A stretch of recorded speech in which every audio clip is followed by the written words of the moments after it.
जय हिंद, वंदे मातरम। स्वागत है आपका अपने YouTube चैनल संघर्ष पाठशाला में। दोस्तों, हम भौतिक विज्ञान पढ़ रहे हैं और भौतिक विज्ञान में हम मापन चैप्टर के बारे में अध्ययन कर रहे हैं। और हमने लास्ट सेशन में देखा था कुछ व्युत्पन्न मात्रकों को और व्युत्पन्न राशियों को बनाने की विधि मूल राशियों की सहायता से। उसमें कुछ शेष बचा है जिसको अब हम नेक्स्ट देखने जा रहे हैं। आइए देखते हैं। नेक्स्ट हमारा जो व्युत्पन्न राशि है वो हमारी है कौन सी? शक्ति। शक्ति भी हमारी एक प्रकार की क्या है? व्युत्पन्न राशि होती है। और शक्ति को निकालने के लिए हम क्या करते हैं? कार्य बटा के कार्य में समय से भाग देते हैं। कार्य में समय से भाग देते हैं तो हमको क्या मिल जाती है? शक्ति। तो अब यहाँ समझ सकते हैं कि कार्य जो होता है वर्क होता है, work upon time. Work upon क्या हो जाएगा? टाइम। और इसको हम दर्शाएंगे तो इसको हो जाएगा P equal to W by T. ये हमारा होता है फार्मूला इसका, P बराबर W बाई टी। आप देखते हैं इसके मात्रक की बात करते हैं तो इसके मात्रक को हम निकालेंगे तो हम लिखेंगे किसका? कार्य का मात्रक। बार बार लिखने की जरूरत नहीं है, पिछले क्लास में हमने आपको अच्छी तरह से बताया है। तो कार्य का मात्रक होता है जूल, इसको हम लिख सकते हैं जूल बटा के। समय का मात्रक होता है सेकेंड।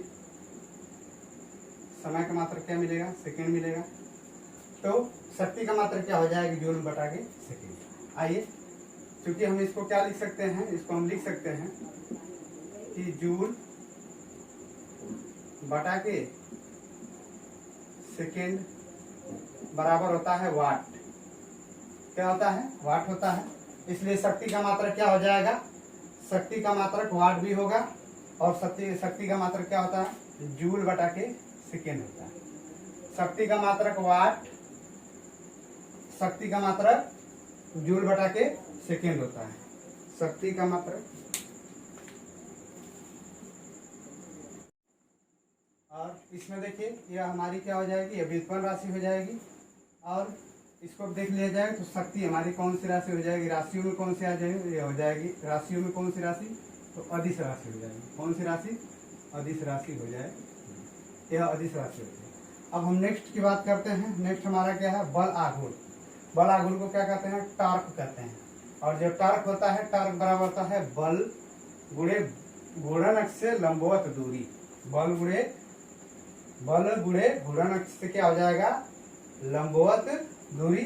तो इसको हम दर्शा सकते हैं tau equal to F into R. F into R से हम इसको दर्शा सकते हैं, या एफ इंटू, या कर सकते हैं एफ इंटू डी से भी दर्शा सकते हैं। ठीक है ना? आर क्या हो जाएगा? दूरी। यह टाउ बराबर एफ इंटू आर या एफ इंटू डी से हम इसे दर्शा सकते हैं। आइए बल के मात्रक, बल आघूर्ण के मात्रक को देख लेते हैं। तो इसका मात्रक क्या हो जाएगा? इसका मात्रक की हम गणना करेंगे, इसकी मात्रक गणना करेंगे तो हो जाएगा बल का मात्रक। बल का मात्रक क्या होता है? न्यूटन होता है। गुणे घूर्णन अक्ष से लंबवत दूरी। तो दूरी का मात्रक कितना हो जाएगा? क्या हो जाएगा? मीटर हो जाएगा। इसका मात्रक क्या हो जाएगा? Newton metre. क्या होता है? न्यूटन मीटर है। इसका मात्रक क्या हो जाएगा? Newton metre. न्यूटन मीटर कौन से मात्रक है? व्युत्पन्न मात्रक है। अब इसके बारे में देखेंगे कौन सी राशि हो जाएगी? ये राशि हो जाएगी सदिश राशि। कौन सी राशि हो जाएगी? ये हो जाएगी सदिश। तो ये हमारा था बल आघूर्ण। बल आघूर्ण बराबर होता है बल गुणे घूर्णन अक्ष से लंबवत दूरी, अर्थात से टाउ बराबर एफ इंटू आर या एफ इंटू डी। आर भी देखें, यस कर सकते हैं, यस भी कर सकते हैं। तो यह टाउ बराबर F into S equal to या एफ इंटू डी। मात्रक कितना हो जाएगा?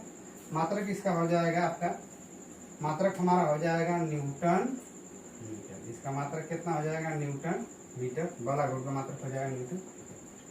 आइए अब अगला है नेक्स्ट पॉइंट है। नेक्स्ट पॉइंट हमारा है जड़त्व आघूर्ण। मोमेंट ऑफ इनर्शिया से करते हैं। क्या बोलते हैं इसको? Moment of inertia. ठीक है ना? M I moment of inertia इसको बोल सकते हैं, या टॉर्क बोल सकते हैं। Moment of inertia. ठीक है? आगे देखते हैं तो इसके बराबर क्या होता है, द्रव्यमान गुणे परिभ्रमण त्रिज्या। द्रव्यमान गुणे परिभ्रमण त्रिज्या होता है।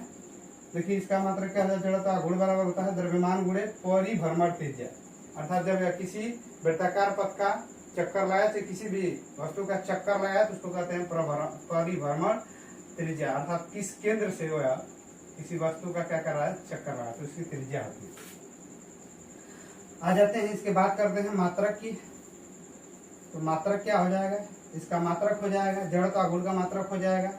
तो द्रव्यमान का मात्रक होता है किग्रा, द्रव्यमान का मात्रक किग्रा गुणे इसका मात्रक कितना हो जाएगा, मीटर।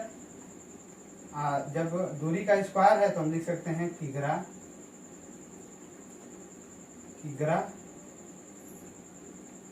मीटर स्क्वायर,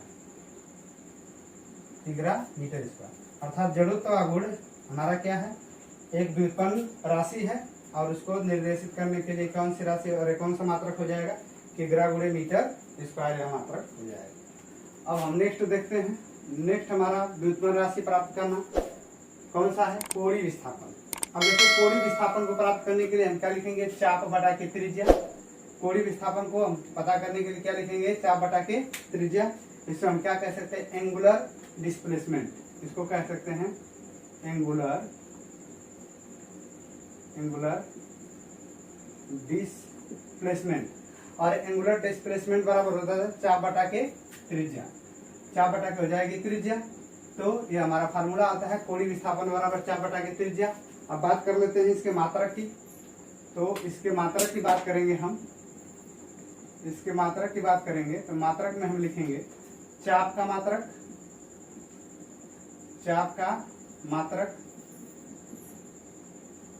बटा के त्रिज्या का मात्रक।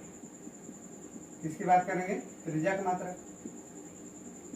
अब देखते हैं चाप और त्रिज्या है क्या, चाप भी दूरी है और त्रिज्या भी दूरी है। चाप भी क्या है, एक प्रकार की दूरी है और त्रिज्या भी एक प्रकार की क्या है, दूरी है। अब दूरी का भी मात्रक, दूरी का मात्रक क्या होता है, दूरी का मात्रक होता है मीटर और त्रिज्या का भी मात्रक कितना होता है, मीटर। ये दोनों का मात्रक कितना होता है, मीटर होता है। और जब मीटर मीटर आपस में कैंसिल हो जाए तो कुछ नहीं बचता है, इसलिए क्या हो जाती है, बीमाहीन हो जाती है। क्या हो जाती है, बीमाहीन हो जाती है। इसलिए कोणीय विस्थापन को दर्शाने के लिए हम एक अलग से मात्रक का प्रयोग करते हैं, जिसे हम रेडियन कहते हैं। क्या कहते हैं, रेडियन कहते हैं। क्या कहते हैं, रेडियन। अर्थात यह कोणीय विस्थापन है क्या, यह कोणीय विस्थापन क्या है, यह कोण है। क्या है, कोण है। और आपको पता है कि कोण बराबर होता क्या है, कोण बराबर होता है चाप बटा के त्रिज्या। चाप बटा के त्रिज्या यही होता है। यह चाप बटा के हमारी क्या होती है, त्रिज्या। यह विस्थापन अर्थात जब दो रेखाएं एक दूसरे को काटती हैं तो उनके बीच में बना जो झुकाव होता है उसी को कहते हैं, कोण कहते हैं। तो ये था हमारा। अब इसको हमने क्या बताया, जब यह बीमाहीन होती है तो इसको अन्य राशि से हम प्रदर्शित करते हैं, जिसे क्या कहते हैं, रेडियन। और रेडियन को हम पाई से प्रदर्शित करते हैं, ठीक है। और इसका मान को हम कितना लेते हैं, 180 डिग्री लेते हैं। इसके मान को कितना लेते हैं, 180 डिग्री। इसलिए कोणीय विस्थापन या कोण या क्या है, एक अन्य व्युत्पन्न राशि है, सॉरी एक अन्य व्युत्पन्न राशि है, जिसे क्या बोला गया, पूरक। कौन सी राशि, पूरक राशि। अब नेक्स्ट देखते हैं। तो हमारा नेक्स्ट है अगला पॉइंट हमारा है कोणीय वेग। देखिए कोणीय वेग की बात करते हैं तो कोणीय वेग क्या होता है, इसको बोलेंगे एंगुलर वेलोसिटी। क्या बोलेंगे, एंगुलर वेलोसिटी।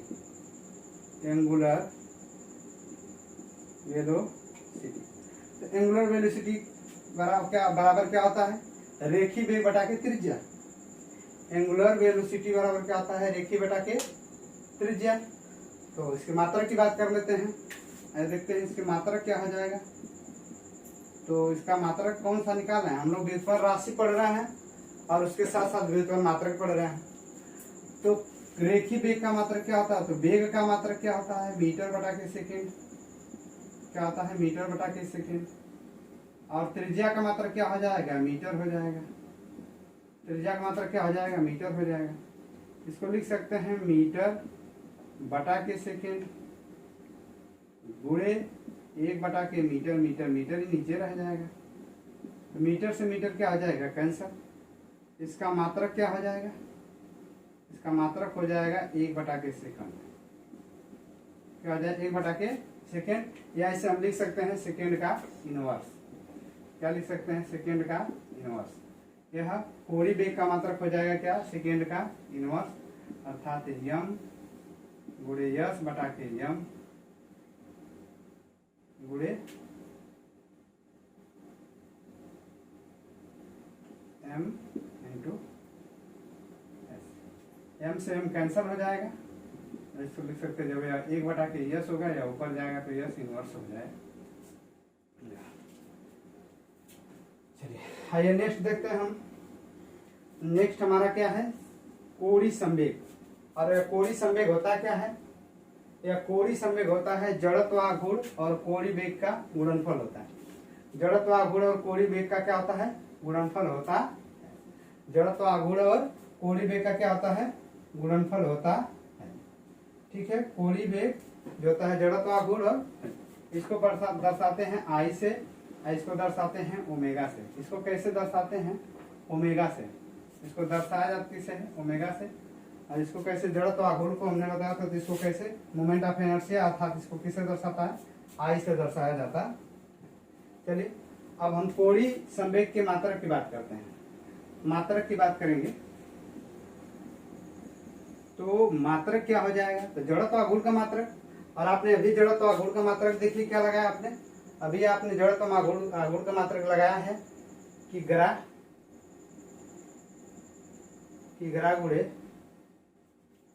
गुणे मीटर स्क्वायर गुणे कोणीय वेग का आपने अभी का मात्रक लगाया। अभी आपने कोणीय वेग का मात्रक 1 बटा के सेकेंड लिखा। 1 बटा के आपने क्या लिखा? सेकेंड लिखा। 1 बटा के आपने क्या लिखा? सेकेंड लिखा। तो अब देखिए इसको हम क्या कर सकते हैं?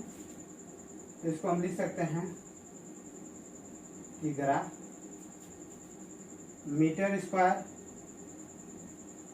बटा के सेकेंड। यह मात्रक होता है किसका?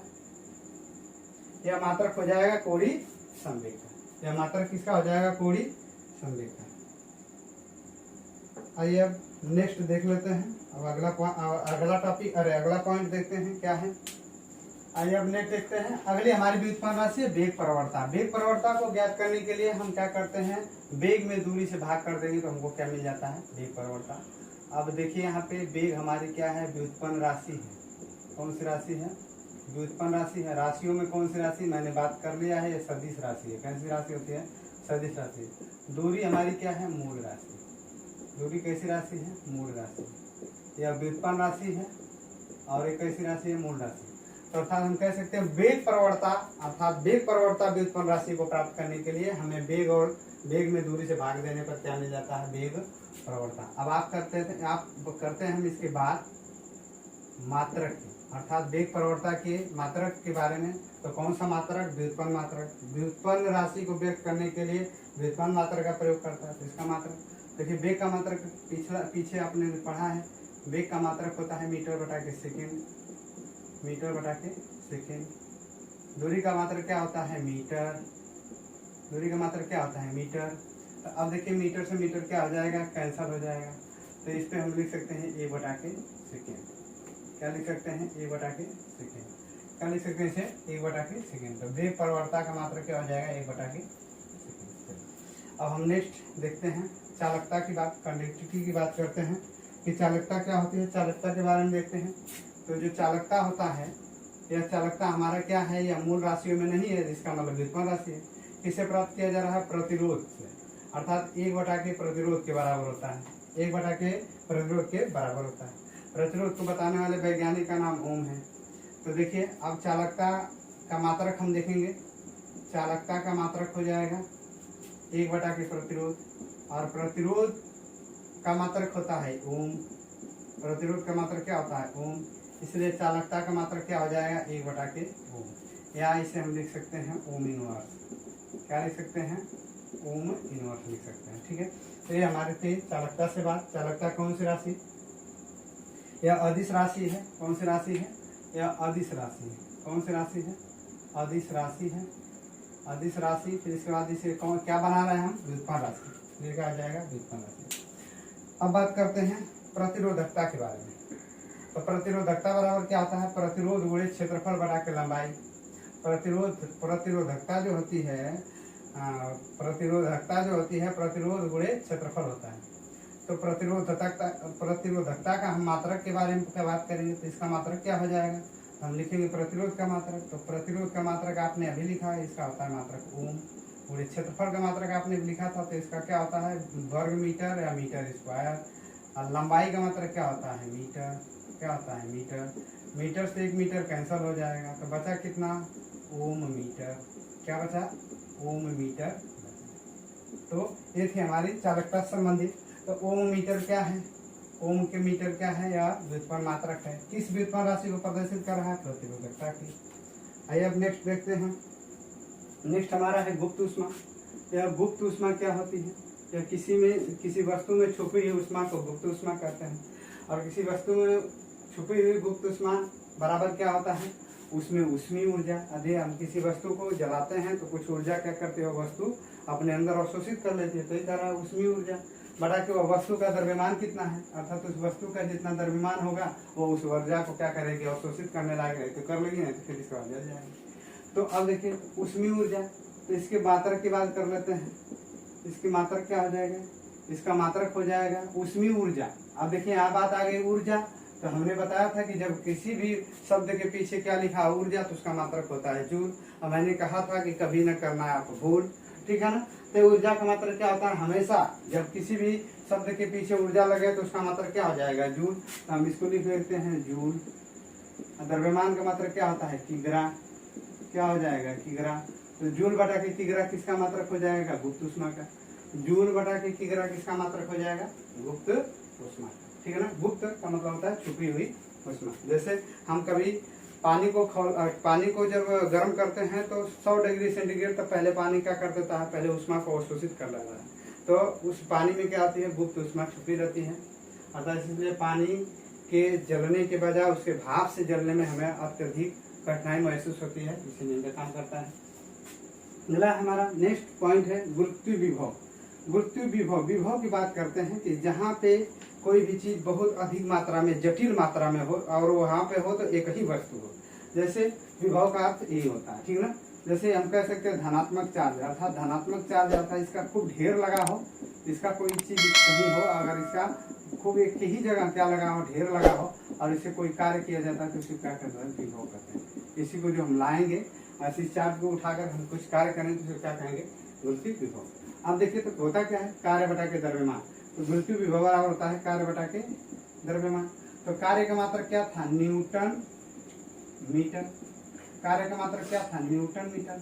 द्रव्यमान का मात्रक क्या हो जाएगा, किग्रा। तो ये किसका मात्रक आ जाएगा, गुरुत्वीय विभव का। तो गुरुत्वीय विभव का मात्रक क्या हो जाएगा, न्यूटन मीटर बटा के किग्रा। अब देखिए कार्य का मात्रक और क्या होता है, कार्य का मात्रक होता है जूल। क्या होता है, जूल। तो या इसका मात्रक क्या हो जाएगा, जूल बटा के किग्रा। जूल बटा के क्या हो जाएगा, किग्रा। जूल बटा के क्या हो जाएगा, किग्रा। ठीक है। और यह कैसी राशि है, तो व्युत्पन्न राशि है। कैसी राशि है, तो यह कैसी राशि है, व्युत्पन्न राशि है। अब कर लेते हैं हम भार की बात, वेट की बात कर लेते हैं। डब्ल्यू से दर्शाते हैं, वेट को कैसे दर्शाते हैं, डब्ल्यू से। द्रव्यमान कैसे दर्शाते हैं, एम से। गुरुत्वीय त्वरण को कैसे दर्शाते हैं, जी से। तो हो जाएगा डब्ल्यू बराबर एम इंटू जी। डब्ल्यू बराबर एम इंटू जी, अर्थात भार बराबर हो जाए द्रव्यमान गुणे गुरुत्वीय त्वरण। अब हम भार की बात कर लेते हैं, तो भार का मात्रक क्या हो जाएगा, द्रव्यमान का मात्रक हो जाएगा किग्रा। क्या हो जाएगा, किग्रा। गुणे गुरुत्वीय त्वरण का मात्रक क्या होता है, त्वरण है तो हो जाएगा मीटर बटा के सेकेंड स्क्वायर। मीटर बटा क्या हो जाएगा, सेकेंड स्क्वायर। इसको हम लिख सकते हैं क्या, किग्रा गुणे मीटर बटा सेकेंड स्क्वायर को लिख सकते हैं न्यूटन। क्या लिख सकते हैं, न्यूटन। अर्थात भार का मात्रक क्या हो जाएगा, किग्रा मीटर बटा के सेकेंड स्क्वायर या न्यूटन। तो भार हमारी कैसी राशि, ये व्युत्पन्न राशि। कैसी राशि, ये व्युत्पन्न राशि। तो दोस्तों ये था हमारा क्या, यह व्युत्पन्न राशि को बनाने, मूल राशियों की सहायता से बनाने की विधि, और कुछ मोस्ट इम्पोर्टेंट व्युत्पन्न राशियाँ थी जिसके बारे में हमने आपसे चर्चा किया, हम और आप मिलकर पढ़े हैं। और अब हम देखते हैं आगे नेक्स्ट बातें कि व्युत्पन्न राशि और व्युत्पन्न मात्रक में अंतर क्या होता है। तो आइए इसको देख लेते हैं। अब आइए बात करते हैं मूल मात्रक और व्युत्पन्न मात्रक में अंतर की बात करते हैं। क्या अंतर होता है, difference between fundamental units and derived units, इनके बारे में हम बात करते हैं, क्या इनमें अंतर होता है। तो देखिए पहला हमारा है मूल मात्रक और दूसरा हमारा क्या है, व्युत्पन्न मात्रक। अर्थात मूल मात्रक मूल राशियों को व्यक्त करने के लिए प्रयोग किए जाते हैं और व्युत्पन्न मात्रक व्युत्पन्न राशियों के लिए प्रयोग करने के लिए, व्युत्पन्न राशियों को व्यक्त करने के लिए प्रयोग किए जाते हैं। उसमें हमारा पहला पॉइंट है कि ये मात्रक एक दूसरे से पूर्णतः स्वतंत्र होते हैं। एक दूसरे से पूर्णतः क्या होते हैं, स्वतंत्र होते हैं, अर्थात पूरी तरह से आजाद होते हैं। इन पर किसी का किसी पर कोई बस नहीं होता है, अर्थात कोई भी किसी पे निर्भर नहीं होता है। इनकी पूरी तरह से स्वतंत्रता होती है, पूर्णतः स्वतंत्र होते हैं। इनको किसी मतलब इन मात्रकों का इनको जरूरत नहीं पड़ती है और इनको मतलब एक दूसरे से कभी जरूरत नहीं पड़ती। लेकिन इनमें देखिए व्युत्पन्न मात्रक में ये मात्रक मूल मात्रकों की सहायता, किस मात्रकों की सहायता भाई, जब मूल राशियों की सहायता से व्युत्पन्न राशि बनाई जा रही है तो व्युत्पन्न राशि को व्यक्त करने के लिए जो व्युत्पन्न मात्रक बनाए जाते हैं, तो उन्हीं मूल राशियों के मूल मात्रकों की सहायता से इनकी व्युत्पन्न मात्रक बनाई जाएगी। तो ये मात्रक मूल मात्रकों की सहायता से बनाए जाते हैं, अर्थात स्वतंत्र नहीं होते हैं, अर्थात पूरी तरह स्वतंत्र नहीं होते हैं। इसका मतलब यह निर्भर होते हैं, किस पे निर्भर होते हैं, यह निर्भर होते हैं मूल मात्रक पे। किस पे निर्भर होते हैं, यह निर्भर होते हैं मूल मात्रक पे।